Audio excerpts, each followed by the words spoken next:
Welcome to Watching the Throne. A lyrical analysis of Kanye West, aka Genius. My name's Chris Lambert. And my name is Travis Bean, and I guess the name of the dog was Genius, although Kanye is a genius. The name of the dog was Genius. Yeah. Is that where the title of the documentary comes from? I don't think so, but I feel like going back through some of the footage, they were probably just like, oh my God, what a moment. The dog's named Genius. There was a part of a trailer they showed was the conversation between Ye and Rhymefest, where Rhymefest is like, you're not a genius.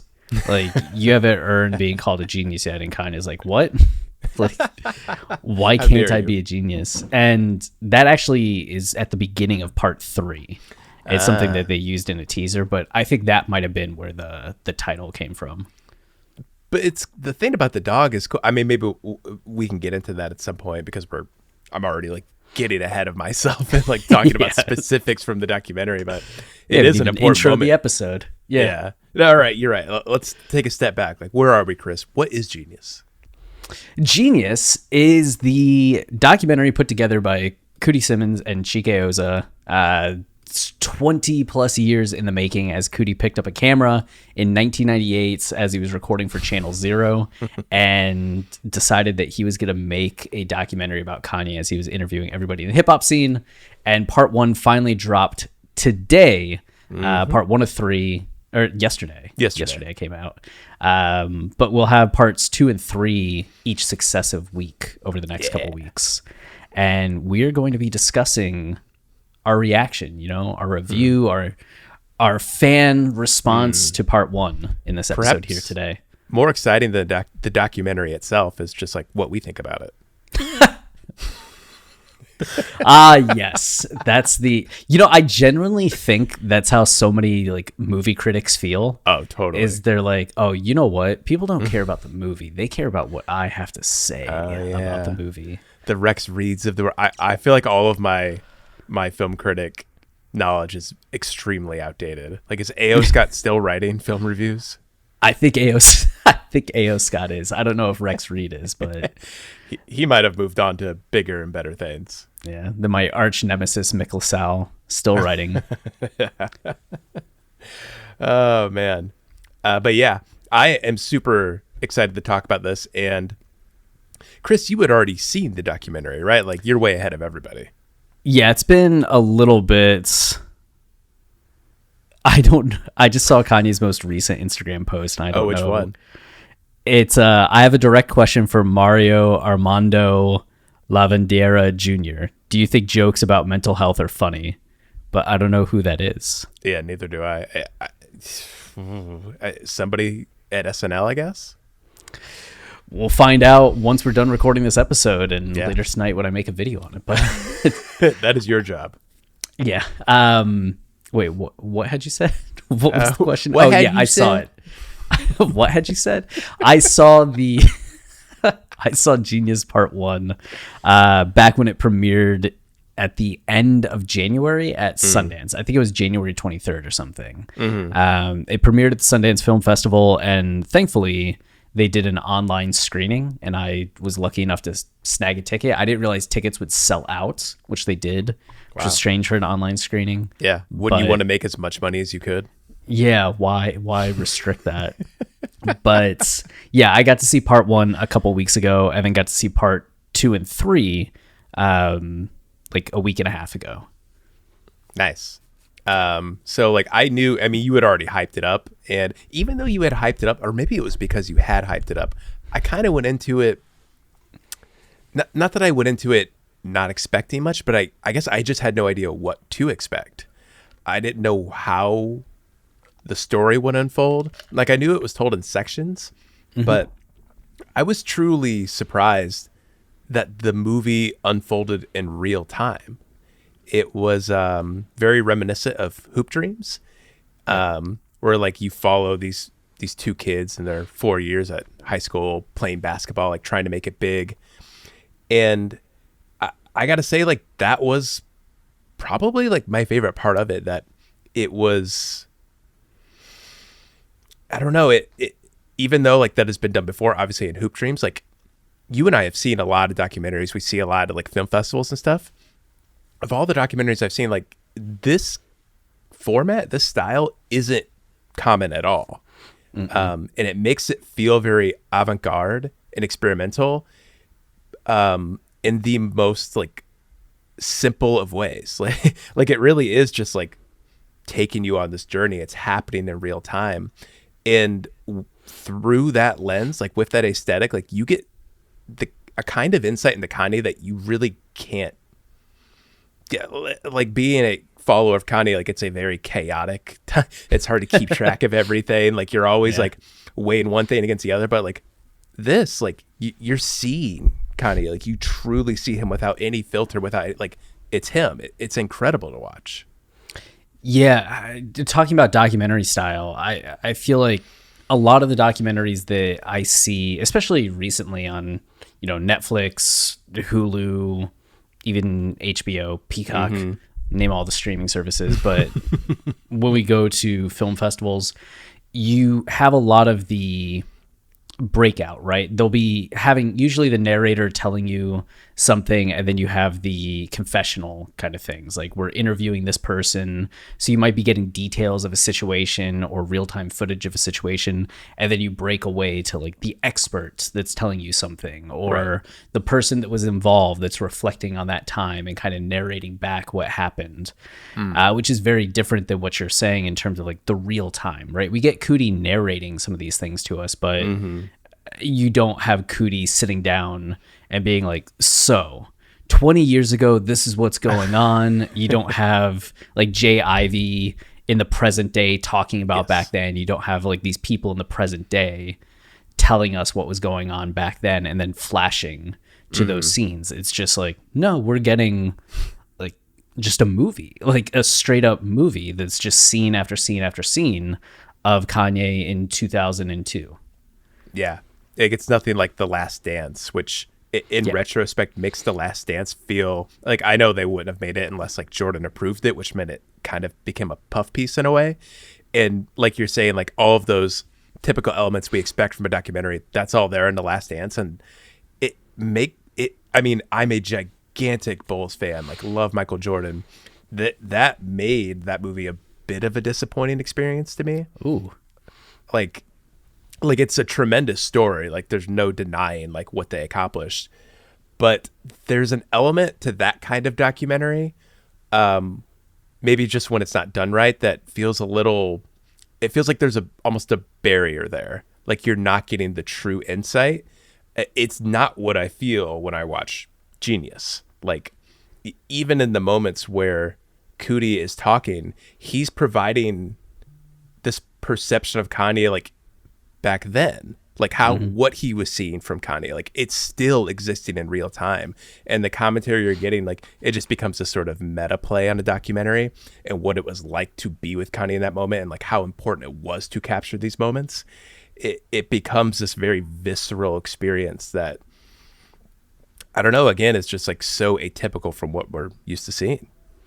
Yeah, but I think what makes it, I keep saying over and over again, I said it when I was watching it, I said it in the review video that I made, I've tweeted about it, that parts 1 and part 2 specifically, part 3 is the one that all the reviewers have been like, oh, it's a change of pace, and some have just recognized that while still praising it, and others have said like part 3 is weaker. I don't think so. It's just different. It's like weaker in the way that Yeezus is weaker, or that 808s was weaker in the follow-up to like, College Dropout, Late Registration, Graduation, right?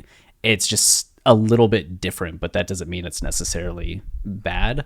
But parts 1 and part 2 are so steeped in following Ye around and being this like real-time underdog story that is just infinitely rewatchable.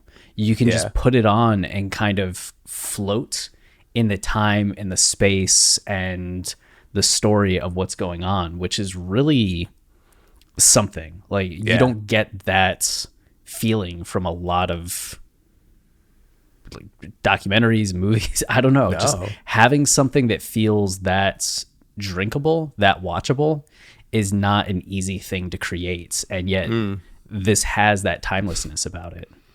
Maybe it just speaks to like what I want from movies in general. Like I love movies that do that are a little plotless in a way, where there isn't like some nadir or some there is a driving force, but there isn't like this disruption, like something that becomes like the center of the story outside of the characters and what they're going through. You really are just watching somebody who has this single mission to become huge, to reach an audience with his music, to do good in the world, to become a leader. It's to watch that kind of journey unfold in real time, to just see the progressive elements of life, like as we all experience them. That's go outside of documentaries. That's not even really that common in movies, period. Yeah. Like it only has like the structure of a movie in scope, but like when you get down to like the aesthetic and the form, it's, I don't know. I mean, you described it perfectly. It's just wild to experience that. And it's so comforting and easy. Like you said, drinkable is a great way to put it. It's a kind of movie we're not used to seeing. And God, it makes me so excited for part 2. Like I already know what's going to happen. But I'm so excited to watch it. you know? What do you have like a specific scene that kind of surprised you the most in part 1 where you're just like, oh man, I did not expect like that to hit as much as it did, or like, oh, we just saw that happen? I think to me the best scene in the movie, in the moment where like everything kind of crystallized for me in like clarity set in this moment, was when what's his name? Doug Infinite.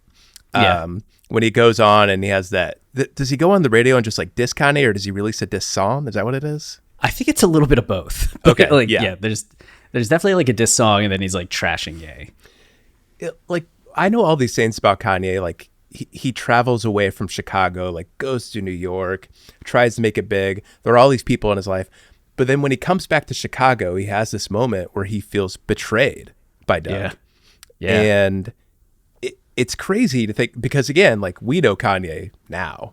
People are constantly dissing Kanye. Thousands of headlines a day diss Kanye. He is perhaps the most hated figure in pop culture. It's funny to look back in this moment and to see him so hurt and so feel so betrayed by somebody who calls him out. Yeah. And especially in his home city, like this was, it was this infinite, it was this monumental betrayal. He felt like it's just so crazy to see him in this moment dealing with that, trying to make peace of Doug, going on the radio and like trying to make amends and saying like, hey, you're not all seeing the story. He tries to put on this front of like, this is what it's like in the industry. Like, this is what we do. Like, you can't just pay attention to the words. Yet, just before he goes on the radio, he's hurt by the words. He doesn't understand that that's what happens in the industry. And you're seeing him, like, put it together in real time.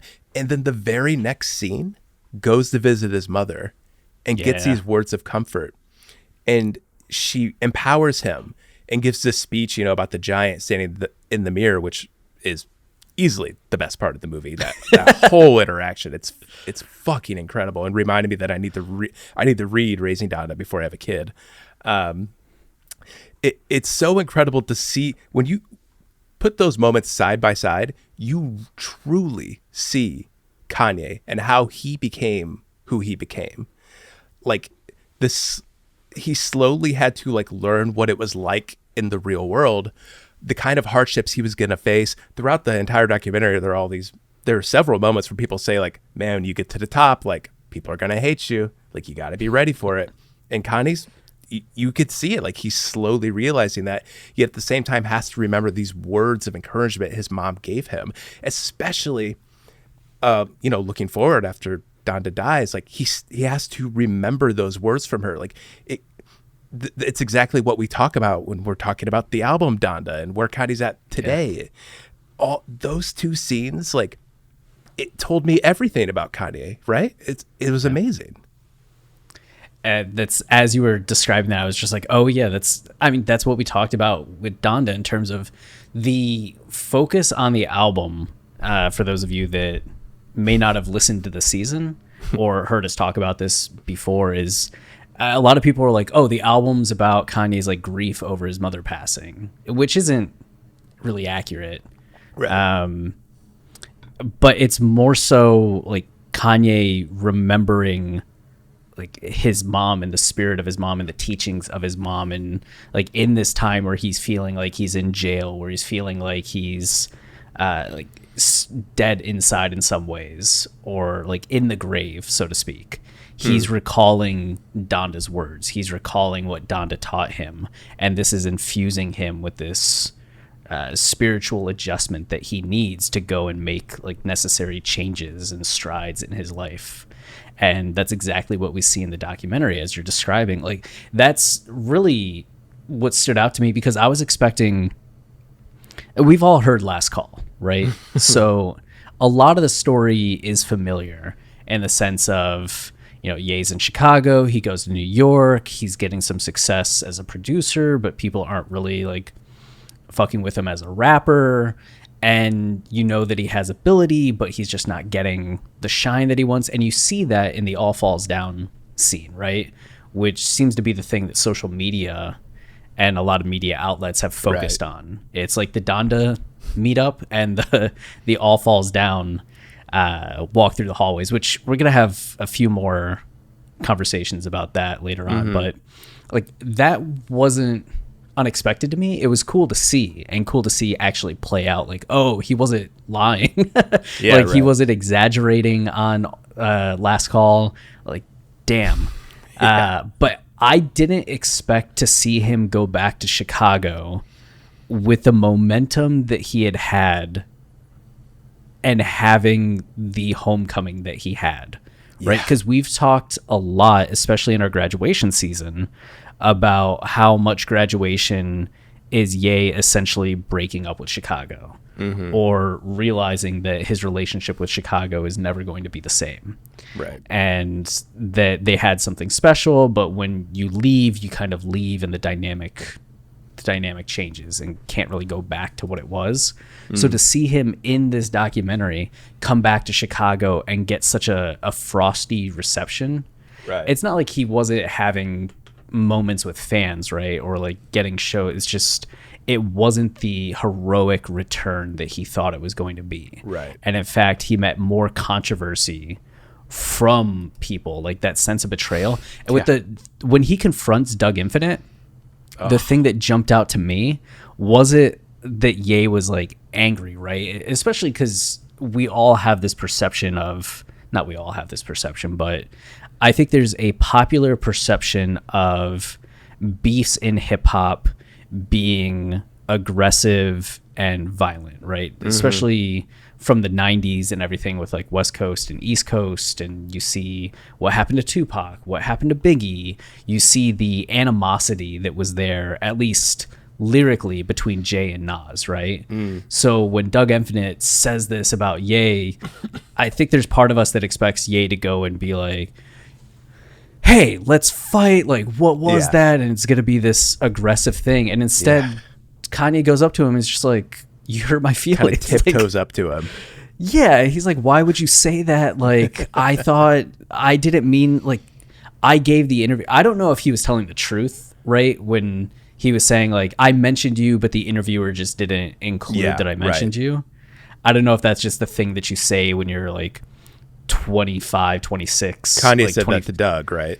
Yeah, he said that to Doug. Like, no, I mentioned you. They just didn't put it in. Like, and now you're mad at me for them not, like, for them editing something, which, you know, maybe he did say it, maybe he didn't. He's just, like, covering his bases. Trying to, like, get on Doug's good side. But you can see, like, Doug goes from angry to genuinely, like... Needs to be a father figure. Yeah. He goes and he like just takes Ye around the corner and starts talking with him and like building him up, and you see him put on his like mentor cap, and that was such like a sweet moment. It's making me kind of tear up. Yeah, it's incredible. Just thinking of like that's huge. And Part 3 really gets into some of the thematics of the impact that parents have. But I would argue that it goes beyond just like the impact parents have, but the impact that like you have people that can open doors for you and people that can close doors for you. And that at a certain point, you're the person that needs the door open, and you eventually become the person that can like open and close doors for others, whether it's your very own child, whether it's, you know, someone that you're mentoring, and to be aware of that power that you have. And Doug Infinite in that moment, taking the time to say, all right, instead of closing this door on Kanye, I'm going to like give him advice, I'm going to build him up, was really nice to see. And just kind of like encapsulated to me like the kind-heartedness of Ye that really is at the core. As much as he can wild out, as much as he can cross lines and cause problems, I think we all kind of like a lot of fans know that at his core, like, he's the guy that wants to make people happy, that doesn't want to upset people, even though he does at this point. Like, he would ideally want people to be like happy and not make individuals upset. So that was like such a powerful moment. And then, as you said, heading from like all of this controversy, all the disappointments in New York, the disappointment in returning to Chicago, to Donda being this kind of climactic Obi-Wan Kenobi Yoda figure. It's just amazing. Because there's a version of this story that plays out where like Donda's kind of present throughout. And it's not like that's the first time we see her in the documentary, right? But I think it might be, actually. Oh, is it? Yeah. Okay. Because I was wondering that while watching it. I was like, where is Donda? But she comes at like just the right moment. Like, it was almost like they were waiting for her entrance. Right. Like, she just, the power that she has in that moment of being the one to help Kanye through that, and that it's not just like a 2-minute scene, right? That you really linger in the conversation and in the moment and get to sit there with them. Yeah. It's incredible. What you're describing is, again, exactly what I want from movies. Like, to let that conversation play out, to see all of it. This is the problem with most movies to me, is like there is this need to only give you information, like what's important for driving the plot forward, as opposed to existing with characters and letting us like see into their souls, like how they are, how they maneuver, how they function. Forgive me for this. I cannot think of a better movie example. If I could sit here for a while, I probably could, but I'm just going to go with it. Magic Mike XXL is one of my absolute favorite movies of all time because it does this particular thing so well. It's something I just never see in movies, and the movie does it so well, where it's kind of a plotless movie in a way. Like, there is a plot, I guess. They're going to this convention, but along the way, everything that happens like isn't super important. And a lot of the times we're just seeing them like sitting in rooms, interacting with people, like talking about themselves. It's all just character work the whole time. Beautifully shot, by the way, which is the other reason that movie's incredible. But it's incredible to just see people like exposing themselves. You get to know these people so intimately in such a way that is, I mean, when you see it, you'll know it. Like, it's so uncommon to see a movie like this.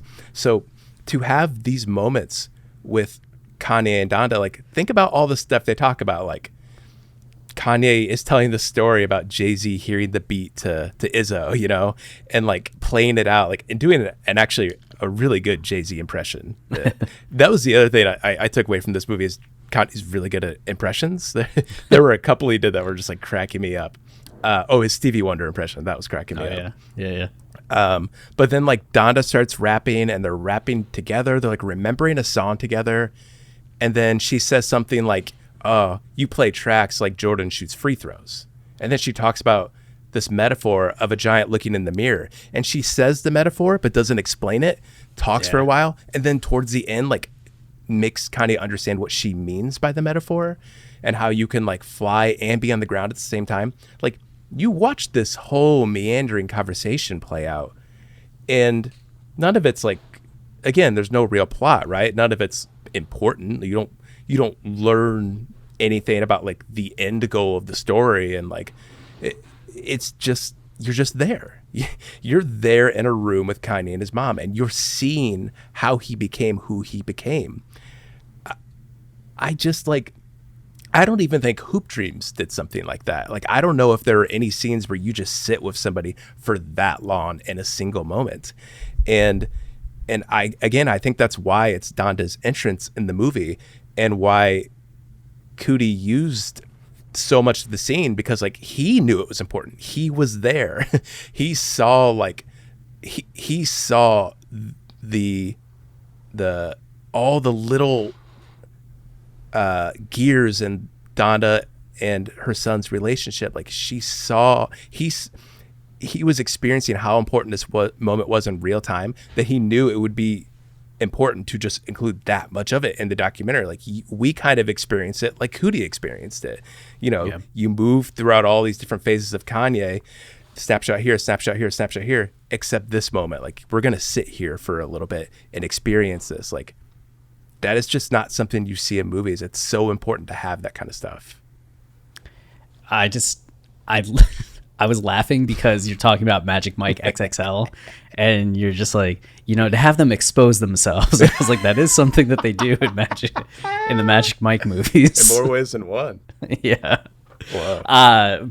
But yeah, that's I think one of the key things this documentary does is that it knows how to, like, when to sit in a scene, right? Like, same thing with the Rockefeller, like him playing All Falls Down, that it's not just a 1 minute scene that we just kind of get this idea of him like playing it and people not reacting, or it could have cut through that scene a lot quicker, but instead it really steeps you. You're right. Yeah. And like, we're walking into the office, we're going into somebody's office, we're gonna play the song, they're just gonna kind of stare at Kanye. Yeah. And I love that I think it's the first woman, was it like Shaka Pilgrim? Was that her name? Maybe. Which she's been trending oh, really? After the documentary came out. Yeah. Because you kind of see her just like not reacting. And then you have somebody come and knock on the door. And it reminded me of being at the bar when you see like a guy talking to a girl and the friend comes up to kind of rescue the girl. Yeah. Where Ye's just playing this music and somebody's just like, oh, do you need saved from this like artist playing you music? They always come in here and do this, and they start talking and interacting, working. Like, these are working professionals with like jobs to do, and you just see Ye be like, okay, and take his tape and go to the next like office and try and do the same thing. One of the interesting things about this scene, which has been talked about a lot on social media, just like, oh, all these people didn't realize he's playing All Falls Down. Yeah. All Falls Down. There was one popular tweet that had like 90,000 likes that was saying that this is an important reminder that most of the people that are professionals aren't good at their jobs. Right. Or like, in the music industry, a lot of these people like can't recognize something great until they're told it's great. Right. There's all these negative responses to it, but this guy, Wayno, said, LMAO, the context behind this is he played this song in the office and did this with a camera crew like 10 times. How many times can you have a crazy reaction to something you've heard 10 times? It was kind of annoying at that point. And somebody goes on to say, so why were they reacting as if it was their first time hearing it? The Alexis line had them in shock, and Wayno responds with, because it might have been a few people's first time hearing it, but he did that shit all the time. He did it at Def Jam on both of their floors. He did that at Universal. He did that all the time. And somebody said, was it being played on the radio? And he goes, no, but he came into the office and did the same thing he did in that video numerous times. And somebody says it makes it even more legendary. And he wasn't after the initial reactions. He was trying to get a deal, so he was going to keep doing it until he got what he was after. And Wayno says, man, he was already signed at that point. The person's like, as a rapper? And he goes, yes, I used to work for Rockefeller. I'm also in that clip. Like, Wayno's actually in the clip that we see in the documentary. And he goes, he wasn't just a producer. He had just done the Blueprint album and everybody wanted beats from him. He was just a producer. He was like Metro Boomin after going on that Future run. And I'm really torn because on the one hand, like, Wayno was there, right? Mm-hmm. And I get what he's saying about, like, you know, he's come in and done that like 10 times. What are people supposed to do?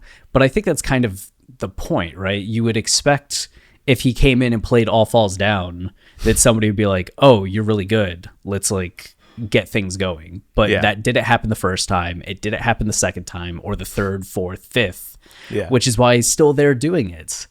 And it seems to imply that this is out of order, right? Because part one ends with Ye getting signed as a rapper. Mm-hmm. And Wayno's saying that at this point, Ye was already signed as a rapper, which either means that Wayno is right and like the Genius team just put that scene out of time and put it ahead of Kanye being signed when it was actually afterwards, which happens in documentaries all the time, right? Like, you might move that to give the idea of what it was like for him, even if that wasn't exactly right, like when it took place.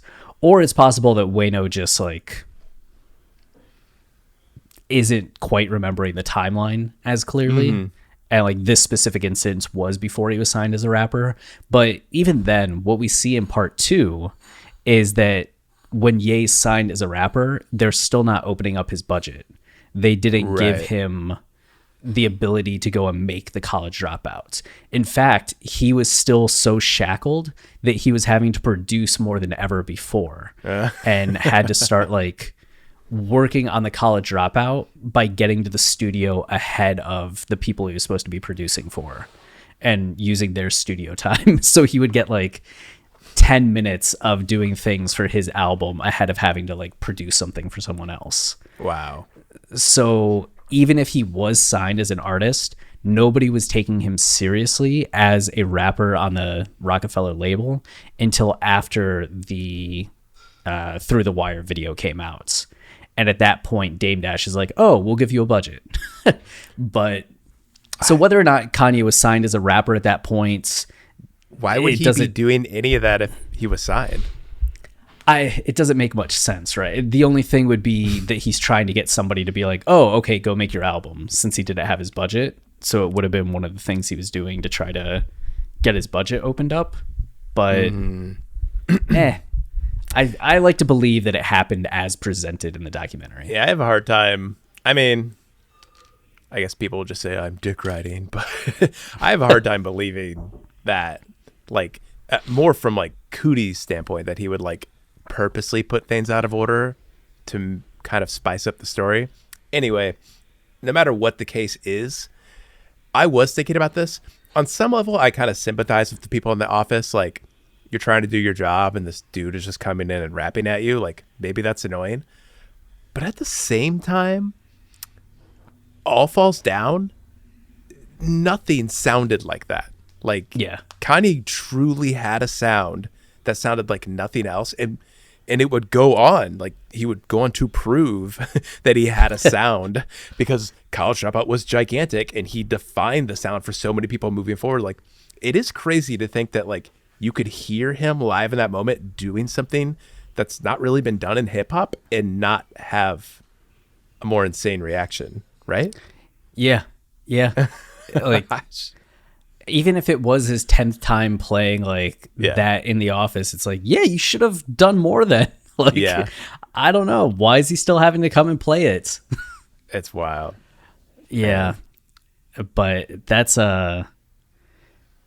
it's just very fascinating stuff. I honestly was surprised, and maybe it's just a limitation of the documentary, right? Like how much they could include or how much like Cootie got access, but I kind of expected more Jay-Z presence. Oh yeah, right. Because we know that Ye worked on Blueprint. He worked on the Black Album.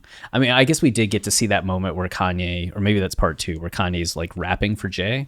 No, that must be part 2. That's part 2. Okay. Okay. But yeah, I was expecting a little more Jay in that, but it's such a good. And then part 2 is just like a continuation. Yeah. It's just like picks up right where you leave off, and you keep going. Yeah. I think the other important scene, I guess Donda is like the star of this in a way, because like the other really important scene, and Cootie notes it in the moment, is when he goes to Kanye's childhood home. Yeah. And him and Donda are sitting there. And again, you're kind of just like watching them have these conversations, like, again, reflecting on things that don't matter, like Kanye winning talent shows and getting mad when he doesn't win talent shows. Like all that stuff is like so endearing and funny and insightful. But I did think it was interesting that they talk about their dog when he was a kid. The dog's name was Jeen-Yuhs, although I don't know if it's spelled J-E-E-N. I'm not sure about that one. But that the dog, I guess the metaphor being applied was that they called the dog Genius because it knew how to break out of the yard and get loose. Yeah. Yeah. No matter what they did, it always knew how to get out. Yeah. And it becomes this like it's the perfect way to describe Kanye. Like, you can't hold him down. Throughout the entire documentary, there are people trying to put him in a box. Like, no, you're a producer. You can't be bigger. Like, they're hearing him rap. They're hearing something incredible. And at the same time being like, but we can't. Like, sorry, you're a producer. Like, this isn't how it works. It's incredible to watch. It was so crazy to watch it happen over and over and over. Like, people are just like, wow, you're amazing. And Scarface is like, oh man, family business. Like, that was incredible. And then just walks away and never talks to Ye again. You know, it's crazy to watch it over and over. And that's this. Kanye becomes like this dog in a way. Like, you can't just hold him in this yard. He's going to break free eventually. Someone just has to finally give him a shot. He's going to, as he said, like, will it into existence. He's going to make it happen. Like, you just keep going and going and going until it happens. And yeah, it's a good connection being made. Like, the boxes he's placed in, the ways in which he's fenced in. And it didn't stop with just being a rapper, right? We talked about it in terms of like, oh, he can't get into fashion. Yeah. Like, you can't be a rapper that's into fashion. Oh, and you can't be like someone that's into fashion that's a rapper that's now a designer. And then he breaks through that. And then he wanted to be a business person. They're like, no. Yeah. And now he's like billions of dollars. That is really interesting to make that like connection, right? And then you also have the foreshadowing where Kanye talks about like dropping his last name, like and just being Ye. Like, 2002, he's talking about just being Ye. Although he was mad that on that sheet of paper they just called him Kanye, and he was like, "Why not just call me Ye?" And I was like, "Huh, the irony." Yeah. Who was it? It was the other artist where he's like, you know, you don't say like, was it Jermaine Dupri or someone? Yeah. He's like, you don't just say like featuring Jermaine. But going back to the dog named Genius, the other awesome part of like that grand metaphor that's just like naturally playing out in that moment is like they're at Kanye's childhood home.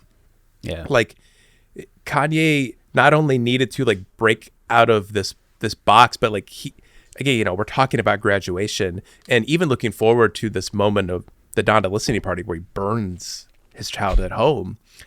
It's just so poetic and happenstance that like all this is happening that you can connect this dog named Genius and its desire to break free from the yard. Like that literally happened at Kanye's childhood home. He needed to break free from that environment in a way, not like abandon his childhood home in Chicago and Donda's teaching, but like he needed to graduate from that existence in a way, like he talks about in the album Graduation. Yeah. It's not an easy thing to understand, like that to achieve something greater, like you kind of have to abandon who you are in a way, like what's familiar to you, like what you grew up understanding is like true and right. Like the whole point of this documentary just slowly becomes that like if Kanye wants to achieve the same, he has to ignore all of the rules, what everybody tells him was right. Like what is, in a way, he has to abandon his foundation and like build a new one. Like he has to realize that. Like that is not an easy thing for anybody to realize, and 99% of people will probably never do something like that. Like Lauren and I were talking about it after the documentary. Lauren's my wife, by the way. And how like when someone becomes famous, like that didn't happen on accident. Like very few people become famous, become celebrities. Like they had to put in this work that so many other people in the world don't put in. It didn't happen by accident. You have to completely invest yourself in something. And Kanye is that to like the absolute nth level. Like he did it more than anybody could have ever dreamed it was possible of doing. So this dog is that.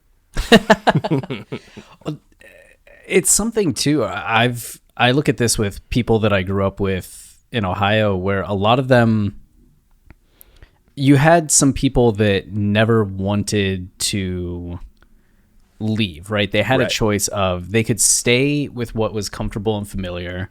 Like you don't want to go that far. You don't want to be more than an hour from your parents. Yeah. Like you don't want to be more than an hour from like the things that you kind of know, the people that you love.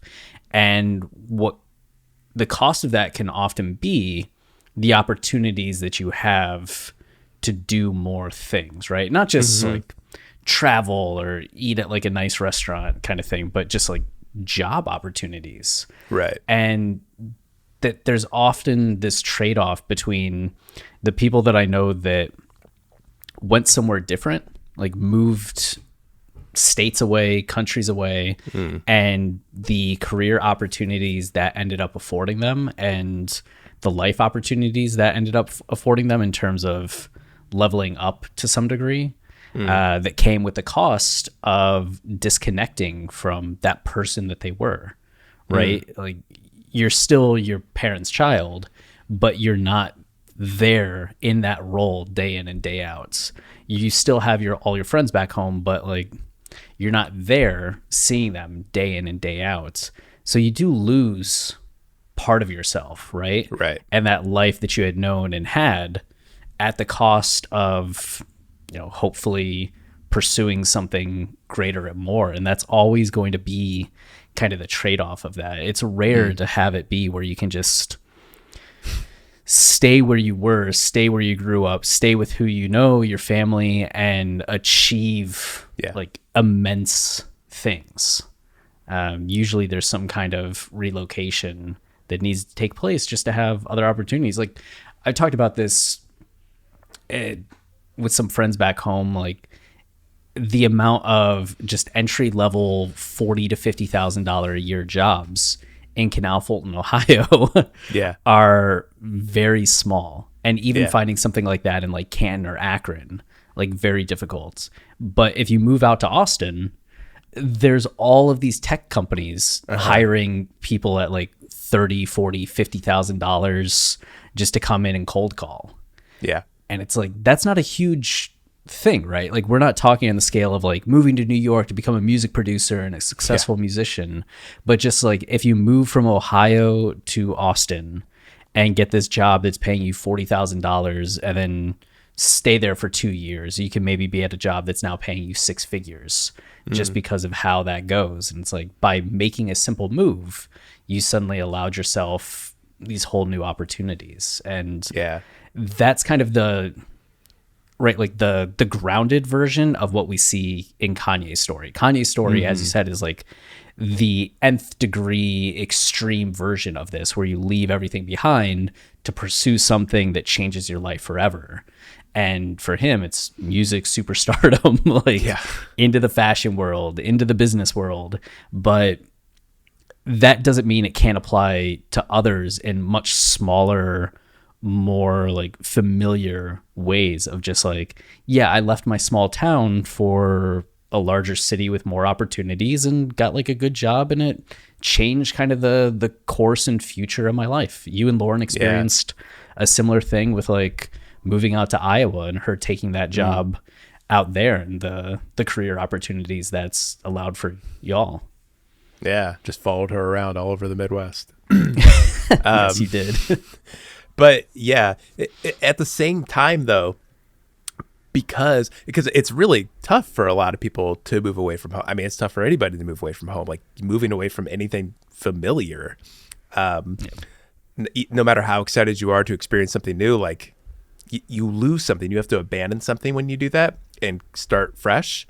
Again, Kanye on this nth level, like this extreme story, like it's a big deal for him to like not be in Chicago. They spend so much time talking about Chicago and planting that he has so many friends in Chicago and so many people that helped him rise up, that when he returns to Chicago and feels betrayed, like people feel betrayed by Kanye and Kanye feels betrayed by that. Like you really sacrifice something when you make these kinds of moves. Which again, just makes me think forward to him burning the house and kind of like burning who he is and always not being afraid to start anew. Like that fearlessness is not there in part one. Like you can tell it troubles him that these things happen. He's deeply hurt when someone talks bad about him back from Chicago. He wants to be remembered as this person, but to achieve this greater thing, like he has to slowly realize like you kind of have to let go of that a little bit. Like you need to represent something.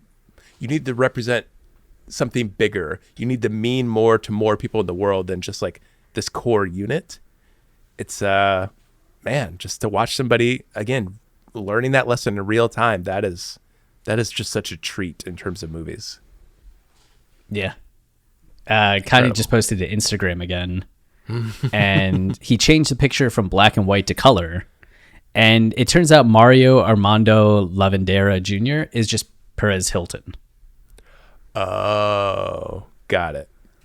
So apparently Perez Hilton said something about Kanye that Ye is not a fan of.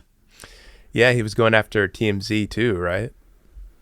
Yeah, earlier he deleted those posts and was like, "You're godless.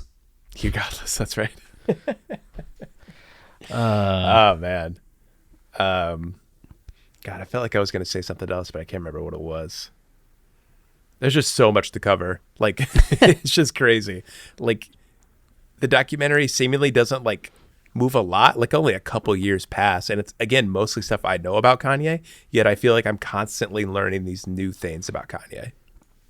Yeah, because it's like we know a lot of the broad strokes, but to get into the nitty gritty of just like car rides and parties and studio sessions in a very focused period of time is just an entirely different view than what we've ever really had before. It's a different view, different degree of access, and that continues very well into part two. Yeah, I'm excited. I will say the 1 other week away. Yeah, the other best part of this movie is that Scarface scene. Oh, yeah. Mostly because Scarface is so fucking funny. Like, like he notices Kanye's retainer sitting. He's like, "What's that?" And Kanye's like, "My retainer." He's like, "Ugh, like don't put that there. Like, what are you doing?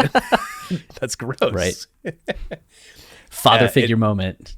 It was also really crazy to watch somebody just have apathy for the production of Jesus Walks. Like he heard it and he's just like, nah. Yeah. Like I would expect Scarface to be more on a track like that than Family Business. But he hears Family Business and Kanye rapping the Family Business. I mean, I've always liked Family Business. I maybe haven't liked it as much as other people do, but that scene in that movie really made me love that movie. I think I infinitely just like love that movie more now because of that scene. Or the song. The song Family You were saying Business, you were saying you love the movie more because of that scene. It was like you love the song more because of that scene. Yeah. Unless there's a movie called Family Business, I would watch that. And that was really startling because I was expecting like, I mean, we know that Scarface isn't on either of those like songs. Yeah. So I was like, how is this going to go to where like Scarface is just not going, he's not going to like either. And then he liked Family Business, but ended up not even giving Ye a verse for it. It's just striking, startling. Yeah. I wonder if Scarface has said anything about it. Like, he seemed blown away by Family Business. He was sitting there just like, his face was just like, man, like that was incredible. So, yeah, like, oh my goodness, like you made this, like you rap, like holy shit. Again, that's just another moment where like someone sees the raw talent, but also it's just like, but you're a producer, you're a nobody. Like I'm not gonna be on your song. Yeah, like that's man. Part 2. You get a few more reactions. I don't want to, I guess, necessarily spoil for people that don't want to know anything. So I'm going to do this thing where I put my hands over my ears if you're watching the video, and just wait for me to take my hands off my ears. But and if you're listening to the podcast, you're screwed. Yeah. But you have this moment where he plays, I forget the song. Why am I forgetting the song? I think it might be Slow Jams for Pharrell. And Pharrell just like freaks out. Yeah. And he's just like, I had no idea. I'm so sorry. I had no idea. Like it's the reaction you've been wanting everybody to have this entire time that nobody has had. Yeah. And Pharrell finally like is the one that just like gushes. And it's this great like extended scene. Like you're hearing him. I need to watch it again. Damn. I'm excited about that. Yeah, which I wonder if it's actually still on my Netflix account. The same thing happens in that 2-word scene, which I guess people have already seen that scene. Yeah. But still, like, I had already seen that scene, but watching it again, like, I got goosebumps all over again. Like, you feel how much Kanye feels those words and, like, the genuine just, like, shock on everybody's faces and how Mos Def was just like, Jesus, like, whoa. Like it was almost like it was the first time Mos Def was hearing that verse. Yeah. And he's just like, did this guy just do? Did he just do that? I just like that scene. That made me love 2 words more too. It did. I keep trying to like, if anybody watching the video, I'm trying to do like a shocked Mos Def face. Like that's the other great part of this movie is that kind of shock. You don't typically see that. Like, you don't see it in movies because movies are people acting, so it's not real. But you don't really see that in documentaries that often. Like these looks on people's faces where in this moment, they're recognizing how incredibly talented Kanye West is. This guy who will go on to become arguably the most talented musician ever, like in a lot of people's opinions. Like to witness this moment where Scarface hears Family Business, Mos Def hears 2 words. I don't know. I don't remember what else there was, but like the intimacy of seeing just like the shock on someone's face, like, oh my God, that is precious. Yeah. It's just one of those like moments that's sweeter than Old Sadie. Is that the line? I think that's the line. Yeah. Although I'm blanking on what it's from. Sweeter than Old Sadie. It's a oh no. It's a Late Registration song, right? Yeah. No, College Dropout song? Oh my God. Oh no. Experts over here. Yeah. You know, we're the number 1 scholars of his discography. Then Old Sadie. Let's see. Let's get this. Let's just get this.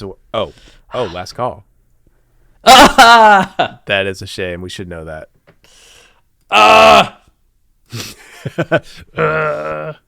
I'm so sorry. If I had my Kanye fan card right by me, I would turn it in right now. I feel like my punishment should be listening to Last Call on loop for like 8 straight hours, which wouldn't be a punishment at all. So I accept. It would not be. I'm in the gap like Banana Republic and Old Navy, and ooh, it came out sweeter like Old Sadie. Oh man, I'd even get the line right as I'm reading it. It come out sweeter than Old Sadie. Nice as Bun B when I met him at the Source Awards. Girl he had with him, ass could have won the Horse Awards.